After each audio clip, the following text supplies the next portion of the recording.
Today, we're diving into a story that really makes you think, a story that asks a pretty tough question about how we judge people. It's called The Heart of the Rag Picker, and trust me, it's all about finding courage in the most unlikely places. So let's start with this big question.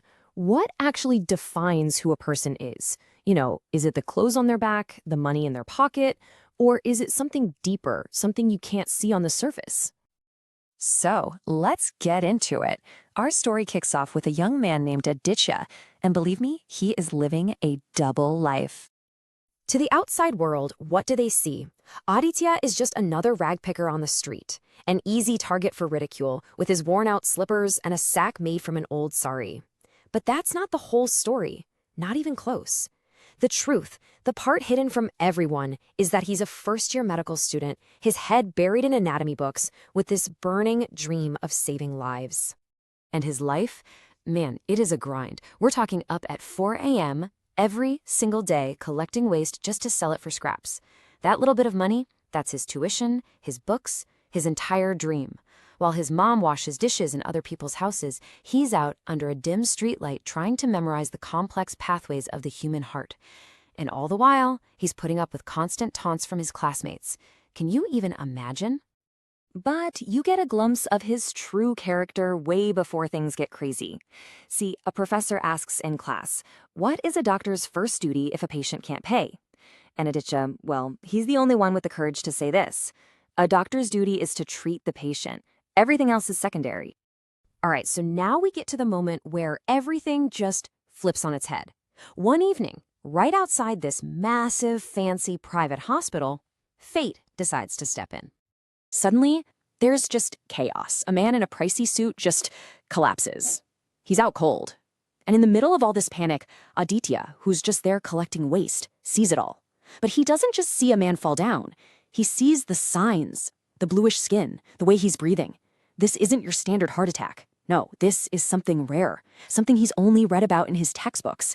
And he knows the clock is ticking. Fast. So he rushes in, trying to help, but bam! He's stopped dead in his tracks. A security guard just sees the rags, not the student, shoves him back, basically tells him he's crazy, just getting in the way. His clothes literally become a wall between him and a dying man. But this is where everything changes. Something inside him just clicks. He finds his voice. And it's not a whisper, it's a shout, clear and full of authority. He's not asking anymore, he's telling them. A life is on the line, and he can save it. And just like that, his desperate plea actually works. It cuts right through all that noise and chaos, and he finds himself stepping into a world he's only ever dreamed about. A senior doctor, probably thinking, what have I got to lose? Decides to give him a shot. But listen to this ultimatum. 5 minutes. You make one wrong move and I'll throw you out myself. I mean, talk about pressure. His entire future hangs on these next few moments. He gets into the operating room and, yep, his gut was right. It's a hidden blockage. He knows instantly that the normal way of doing things, it would kill the patient. So he proposes something wild, something that makes all these veteran surgeons just stare. He says they have to go in from behind the heart. It's incredibly risky, totally unconventional, but he does it with all the focus and precision born from those countless nights studying under a dim streetlight.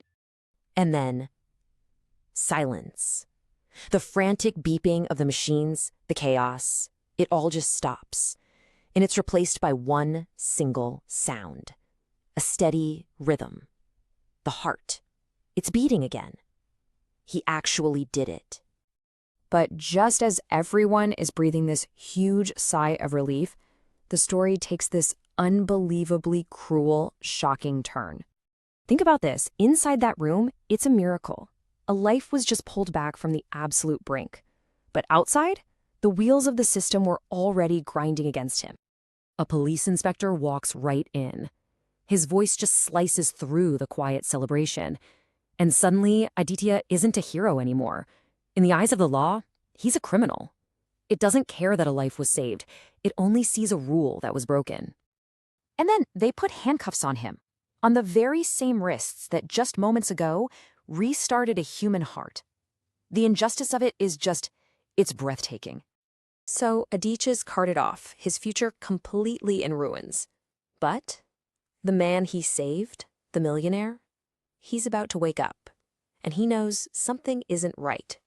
Turns out the patient is Viraj Malhotra, a seriously powerful millionaire.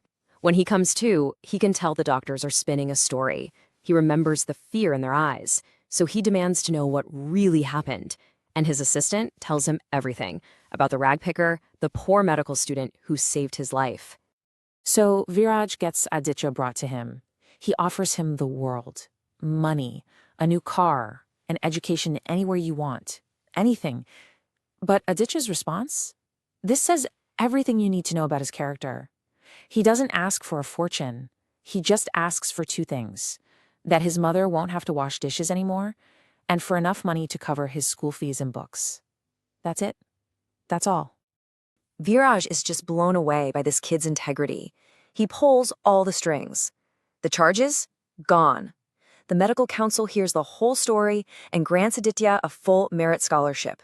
And when he goes back to college, those taunts, they're gone too, replaced by pure respect. He finally gets to walk through those hospital doors, not as an outsider, but as the future doctor he was always meant to be. So what does this all mean in the end? It's pretty clear, right? Our real worth has nothing to do with the clothes we wear, but everything to do with our character and what we do with what we know. It's a powerful reminder to look past the surface, because you never know, the very hands that might save you could be the ones our society has already thrown away.